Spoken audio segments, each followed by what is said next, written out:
Assalamualaikum warahmatullahi wabarakatuh. Perkenalkan, nama saya Anggito Wandi Prasetyo, NIM U 2018-2017. Saya dari Prodi Ilmu Hadis 2018 semester 6. Assalamualaikum warahmatullahi wabarakatuh.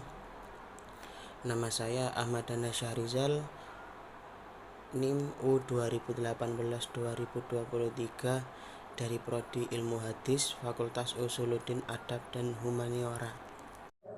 Assalamualaikum warahmatullahi wabarakatuh. Perkenalkan, nama saya Ati Zahro dari Ilmu Hadis 2, NIM U 2018-2004. Baik, pada kesempatan kali ini saya akan menjelaskan sedikit tentang biografi Kyai Ahmad Dahlan. Kyai Ahmad Dahlan ini dilahirkan pada tahun 1868. Nama asli beliau adalah Muhammad Darwis, anak dari seorang kiai atau seorang ulama yang bernama Kyai Abu Bakar bin Kyai Sulaiman, seorang khotib di salah satu masjid di kota Jogja. Ibunya bernama Siti Aminah binti Kyai Ibrahim.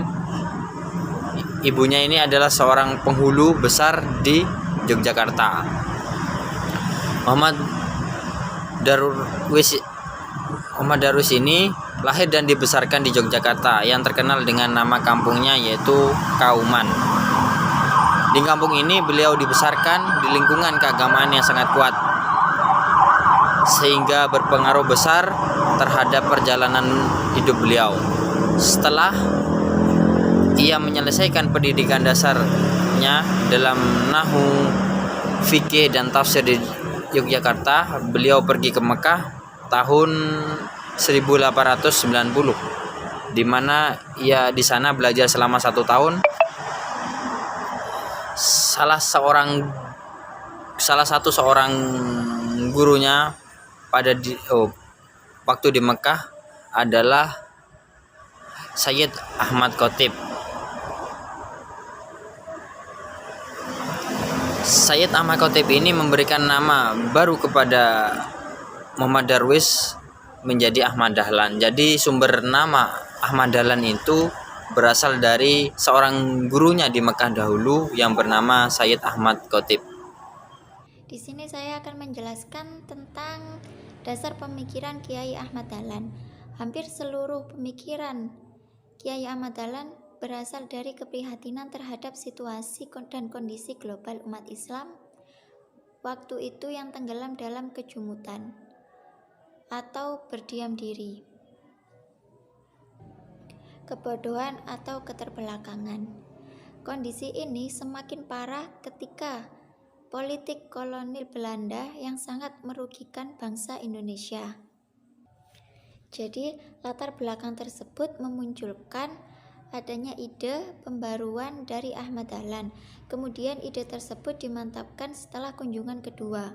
Hal ini merupakan proses awal terjadinya kontak intelektual baik secara langsung maupun tidak langsung dengan ide-ide pembaruan yang terjadi di Timur Tengah pada awal abad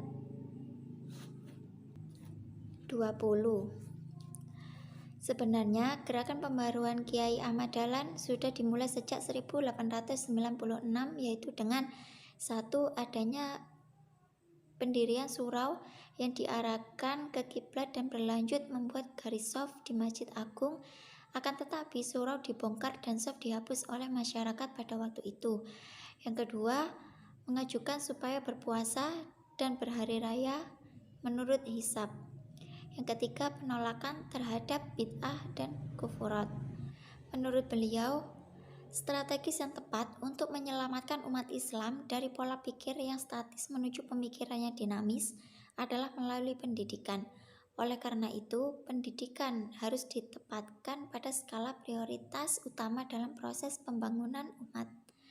Adapun kunci untuk mengingatkan kemajuan umat Islam adalah kembali kepada Al-Quran dan Hadis, mengarahkan umat pada ajaran Islam secara komprehensif, menguasai berbagai disiplin ilmu pengetahuan. Kemudian Ahmad Dahlan membuat sekolah yang memadukan pengajaran ilmu agama dan ilmu umum. Penang Kiai Ahmad Dahlan terhadap pendidikan tidaklah sedikit. Hal ini dibuktikan dengan perhatian dan kegiatan beliau baik sebelum dan sesudah Muhammadiyah berdiri. Sebelum Muhammadiyah berdiri, beliau sering mendatangi sekolah seperti Quick School di Jetis, Sekolah Pamong Praja, Mosfia atau Mosfia di Magelang, dan lainnya. Bahkan setelah Muhammadiyah berdiri, beliau pun menyelenggarakan pengajian yang diberi nama Fathul Asror wa Miftahus Sa'adah, yang bertujuan untuk membimbing menjadi kader membela Muhammadiyah dan Islam. Jadi dalam bidang pendidikan, beliau mengadopsi sistem pendidikan barat sebagaimana dikembangkan dalam sekolah-sekolah. Komposisi kurikulumnya meliputi ilmu agama dan non-agama. Sedangkan guru-guru yang mengajar tidak hanya dari kalangan muslim, akan tetapi beberapa guru dari agama Kristen. Peserta didik berasal dari berbagai latar belakang, baik priai atau rakyat yang biasa. Keterbukaan berpikir dan kedewasaan menjadi sikap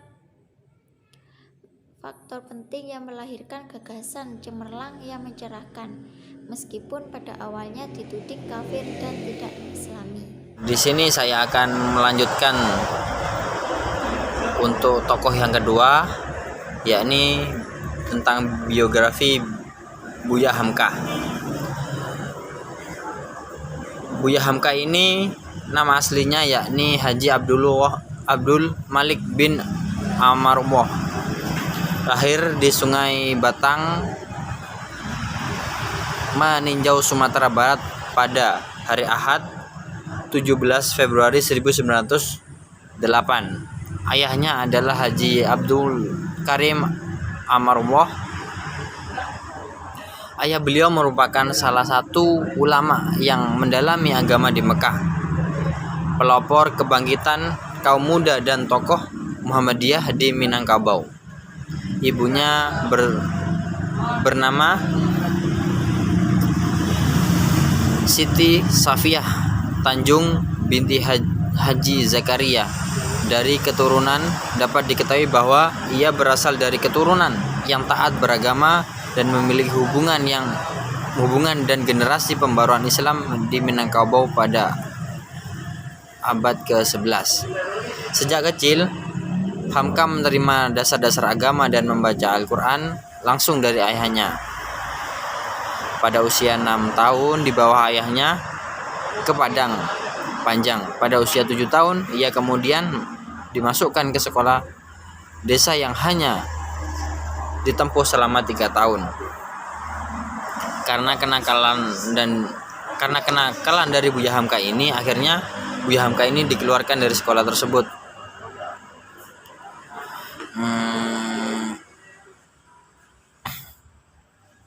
Dengan kemahiran bahasa Arabnya yang tinggi, ia dapat menyelidiki karya ulama-ulama dan pujangga di Timur Tengah pada waktu dia masih kecil, karena dibimbing langsung oleh seorang ayahnya tersebut dan ibunya. Pemikiran Buya Hamka. Buya Hamka menjelaskan bahwa pembaharuan atau modernitas ini sangat perlu dilakukan ketika zaman tersebut pada masa itu. Mengapa modernitas ini diperlukan? Beliau memandang perlunya modernitas ini untuk membangun jiwa yang bebas merdeka setelah sekian lama terjajah. Modernitas dari sebuah bangsa Indonesia atau dari sebuah negeri agraris tradisional ini menjadi negara yang maju dan industrial. Pembaruan pendidikan terutama yang ditekankan oleh Buya Hamka. Beliau memandang perlunya pembaruan ini karena adanya ketimpangan serius dalam dunia pendidikan, di mana pendidikan barat yang sangat antipati kepada agama Islam. Yang kedua, pendidikan surau atau pondok pesantren ataupun lembaga pendidikan tradisional asli Indonesia ini sangat membenci atau sangat anti juga terhadap segala hal yang berbau barat.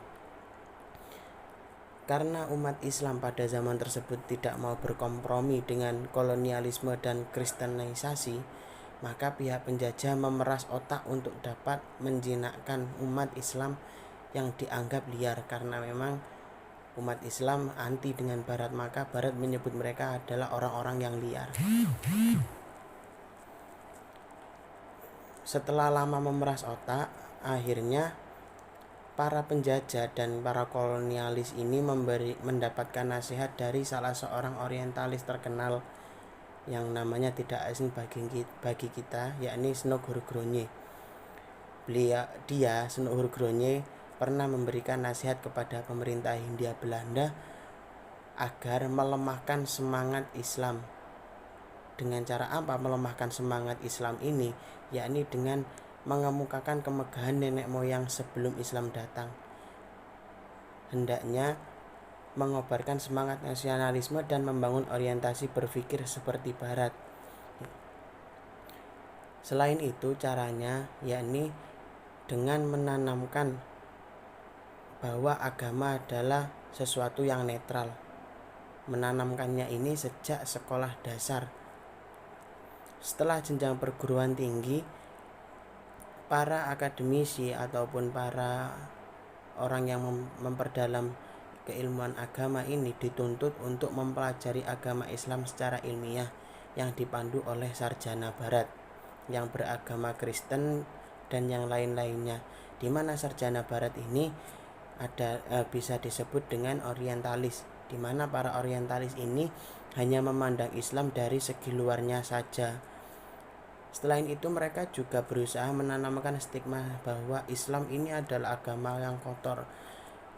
Lembaga pendidikan tradisional ini adalah tempat yang kotor dan juga santrinya adalah orang-orang yang kotor. Maka oleh karena itu Buya Hamka memandang perlunya pembaruan pendidikan. Cara pandang yang serba negatif dan mencoba lari dari Islam harus dihentikan. Anak-anak Islam harus dididik untuk kembali ke Al-Quran dan Sunnah, bangga dengan sumber ajaran agamanya, memahami sejarah bangsanya, dan tidak tercerabut dari akar keislamannya. Kurang lebihnya mohon maaf. Wassalamualaikum warahmatullahi wabarakatuh.